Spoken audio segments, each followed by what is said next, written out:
The winter wind rattled against the windows of the old house in Ohio, carrying with it the faint howl of loneliness. Snow clung stubbornly to the trees outside, frosting every branch with white. Inside, the house was still, too still, its silence interrupted only by the occasional groan of the wooden floorboards as Emily moved about.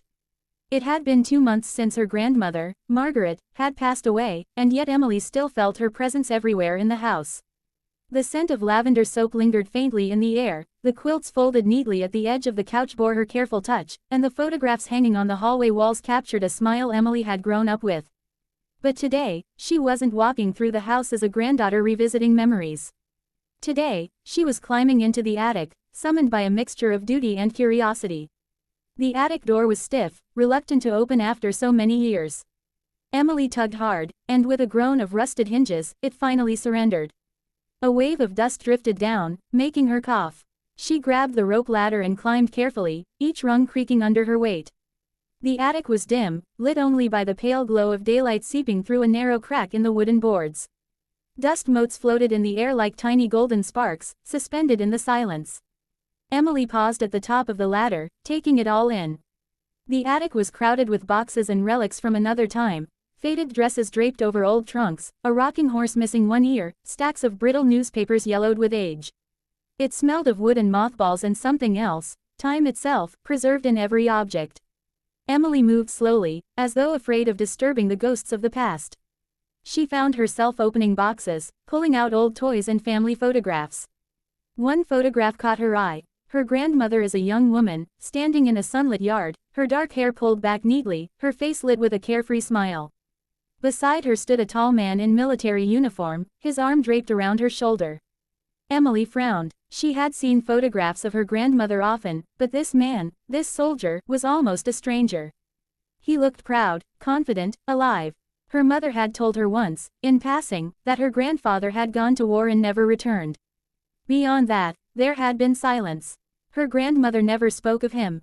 Emily traced her finger gently over the soldier's face. "So this is you," she whispered. "This is James." The attic suddenly felt heavier, as if the air itself was waiting for her to discover something. She pushed aside more boxes, and that was when she saw it, a small wooden chest tucked away in the corner. Unlike the other dusty boxes, this one seemed almost deliberate, as if it had been placed carefully, meant to be found someday. A faded ribbon still held it shut, though time had loosened the knot. Emily's heart quickened as she pulled it closer. The chest creaked as she lifted the lid, releasing a faint, musty scent of old paper. Inside was a stack of envelopes, yellowed and fragile, their corners curled with age. She picked one up, her hands trembling. The handwriting was steady, masculine, written in bold ink that had faded but not disappeared. On the front of the envelope was her grandmother's name, Margaret. But what struck Emily the most was the harsh black stamp across it, "Return to sender." Her stomach dropped. She grabbed another envelope, another return to sender. And another. Dozens of them, maybe more. Her throat tightened as she carefully opened the first one.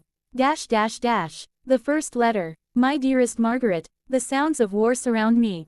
Explosions echo through the jungle, and the nights are filled with the cries of men I barely know. Yet in all this chaos, there is a constant, your voice in my mind, your smile in my memory. It is what keeps me alive. I hold on to the thought of you, waiting, believing, hoping. I promise I'll come home to you, and when I do, we'll begin the life we dreamed of. Until then, hold me in your heart as I hold you in mine. Always yours, James." Dash dash dash. Emily's breath caught in her throat. She had expected an ordinary letter, perhaps a piece of forgotten family business. But this was love, raw and unshaken, carried across oceans and jungles and battlefields. And her grandmother had never read it. Emily looked at the black stamp again. Return to sender. These words, so mechanical, so cold, had stolen from her grandmother the warmth of these confessions. She imagined Margaret, young and full of hope, waiting for letters that never arrived, wondering if James had forgotten her, or worse, if he had fallen silent out of choice. All the while, his words had been trapped in these envelopes, locked away by fate. Emily wiped a tear that had slipped down her cheek. She opened another letter. Again, the stamp. Again, the voice of a man in love, reaching across time and distance. Her chest ached. "Grandma," she whispered into the dim attic. "Why didn't you ever tell us? Why did you hide this?" The silence answered her. She sat there on the floor, surrounded by relics and shadows, her hands full of letters that felt like whispers from the grave. She felt as though the attic had transformed into a sacred space, not of dust and forgotten things, but of secrets waiting to be told. The weight of discovery. Emily gathered the letters into her lap, her fingers brushing over each envelope as though they were fragile artifacts from another world. In a way, they were. These weren't just pieces of paper, they were fragments of love, scattered and lost, finally found decades later. Her grandmother had kept them hidden. Why? Perhaps out of grief. Perhaps to protect herself. Or perhaps, Emily thought, because some stories are too painful to speak aloud. But now, here they were, pressing against Emily's heart, begging to be heard. That night, Emily lit a candle in the attic. The golden flame danced on the beams above, throwing shadows across the room. She unfolded the first letter again and read it aloud, her voice trembling. For the first time, James's words filled the space they had been meant for, echoing into the quiet night. She imagined Margaret sitting beside her, listening, finally hearing the words she had been denied. Emily read slowly, reverently, as if the act of speaking the words could bridge the years between past and present. When she finished, she held the letter against her chest and closed her eyes. "I'll read them all," she promised softly. Every last one. The attic seemed to breathe with her, the silence no longer empty but full of memory, love, and the fragile beginnings of a story Emily was only just uncovering. Emily sat cross-legged on the cold attic floor, the wooden box open in front of her like a treasure chest filled with ghosts. The letters seemed to breathe. Each envelope, stamped with "Return to Sender," was a fragment of a love story that had been buried for half a century. She picked up another letter, her hands trembling. The ink was faded, but the words were alive. The second letter. "My dearest Margaret, the days here melt into one another. The jungle is thick and merciless, the nights echo with distant gunfire. Sometimes I wonder how many more sunrises I'll see. But even in the darkest hours, I find you. I close my eyes and hear your laugh, see the tilt of your smile. That memory steadies my hands when the fear grows too heavy. You are the reason I rise each morning and the reason I fight each night. If this letter reaches you, know that I dream of you with every breath. And if it does not, then know that you are with me, even here, in a place where nothing else feels certain. Always, James. Emily pressed the page against her chest, her tears dripping onto the fragile paper. Her grandmother had never read this. Margaret had never known that James carried her in his heart through the noise of war, through the endless nights in the jungle. Emily's throat tightened. She whispered into the attic's silence, "You waited for him, all those years, not knowing." She could almost see her grandmother, a young woman in the 1960s, sitting by the window in this very house. The radio humming with casualty reports, the world outside rushing on, and she, waiting. Waiting for letters that never came.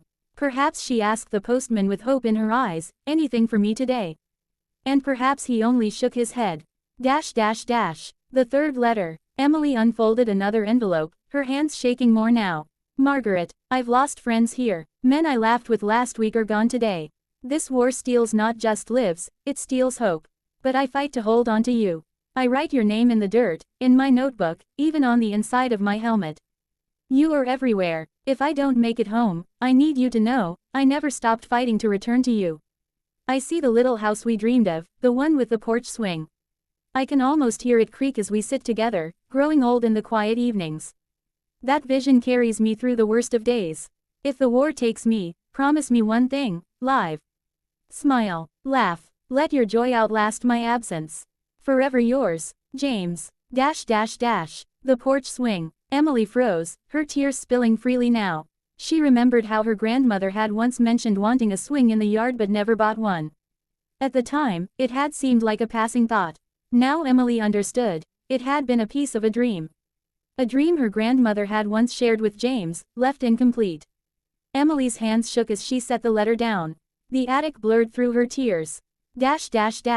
Margaret's silence. For the first time, Emily understood her grandmother's quiet ways. Margaret had never spoken of James. Never told the story of their love, never explained the depth of her waiting. Perhaps she couldn't. Perhaps silence was the only way she knew to survive. To carry these letters in secret was to keep James alive, if only in her own heart. To reveal them might have been to lose him all over again. Emily wiped her face, her chest aching. "You hid him from us," she whispered. But you couldn't hide him from yourself. Dash dash dash. A promise. The attic was no longer just a room of dust and boxes. It was a shrine. Every object seemed to watch her, every shadow leaned closer. Emily lit another candle, its glow stretching against the slanted ceiling. She gathered the letters into her lap and whispered, "I'll read them all. Every single one. You couldn't, Grandma, but I will." The flame flickered, casting soft light on the stack of envelopes. Emily felt a strange warmth wash over her, as though the very air approved of her vow. She picked up the next envelope, her breath unsteady. These weren't just letters anymore. They were a map, leading her into a love story denied by fate, by war, by something bigger than either of them. And she intended to follow it to the very end. The night deepened around Emily as the attic grew colder. Shadows lengthened on the walls, flickering in the candlelight. She held another letter in her trembling hands, her pulse quickening before she even opened it. James's handwriting curved across the page with urgency, the ink darker, almost pressed into the paper as though his words were a lifeline. Dash dash dash. The fourth letter. Margaret, tonight the jungle feels alive. The air is thick, buzzing with insects, but beneath it all, there's silence. The kind of silence that makes your skin crawl. We all sense it. Something is coming. Sometimes I think the war itself is a living thing, hunting us one by one. I carry your photograph in my breast pocket. It's worn now, the corners curling, but your face is the only clear thing in this fog. I show it to the men when they falter. This, I tell them, this is why we fight. For what waits for us back home. And they nod, though I see the doubt in their eyes. Not all of us will get home. But Margaret, I swear, I will. I must. To you. Dash dash dash. Emily's breath caught. The jungle unfolded in her mind as though James had painted it for her. The damp leaves, the gunmetal smell of rain mixed with gunpowder, the invisible tension before a storm of violence. She could hear the distant crack of rifles, the muffled thud of boots pressing into muddy ground. She wasn't just reading now, she was there. Dash dash dash. The fifth letter. The next envelope was smudged, the ink blurred by either rain or tears. Emily unfolded it carefully, the paper thin as breath. My love, I lost another friend today. Miller. He was 19. Just 19. He carried a picture of his mother, folded so many times the edges split. When he fell, I pulled it from his pocket and kept it safe. I don't know how to tell his mother that her boy died with her face in his hand. How do you tell anyone that? We buried him quickly. No words, just silence and the sound of shovels hitting wet earth. The jungle doesn't allow for grief. It swallows everything, tears, screams, even prayers. Sometimes I wonder if I'll become just another name on a list, another boy gone too soon. And yet, when that fear rises, I think of you. You are my anchor, Margaret. The promise I whisper to myself when I'm too tired to keep moving. If I die here, I'll die with your name on my lips. James. Dash dash dash. Emily pressed her fist to her mouth to stop the sob that broke free. 19. That was the age of some of her classmates. She pictured Miller's folded photograph, the grief stuffed down into the earth because war had no time for mourning. And then James, so young, so desperate to live, clinging to her grandmother's memory as though it were oxygen. The attic seemed smaller now, the air heavier. Emily wrapped her arms around herself, rocking slightly. These letters weren't just love notes, they were cries from the edge of life and death. Dash dash dash. Emily's vision. Her eyes closed, and suddenly she could see it all. James crouched in a muddy trench, his helmet tilted low, his hands shaking as he wrote by the dim light of a flashlight. Around him, men shifted restlessly, guns clutched, their faces carved with exhaustion. The jungle whispered with unseen threats, and above them the sky rumbled with distant artillery. Emily imagined James slipping the letter into an envelope, his fingers dirty, his nails caked with mud, and tucking it close to his heart until the mail runner came. She imagined him whispering, "For Margaret," before the night swallowed his voice. Her eyes snapped open, her breath ragged. He was so real, she whispered to the empty attic. And you never knew, Grandma, you never knew he was fighting for you. Dash dash dash. The weight of truth. Emily gathered the letters into her lap once more. They were heavy now, heavier than paper should ever be. They carried loss, love, fear, hope, all trapped inside ink and silence. A part of her wanted to stop. To close the box, to shove it back into the corner where it had waited for 50 years. To leave the past buried.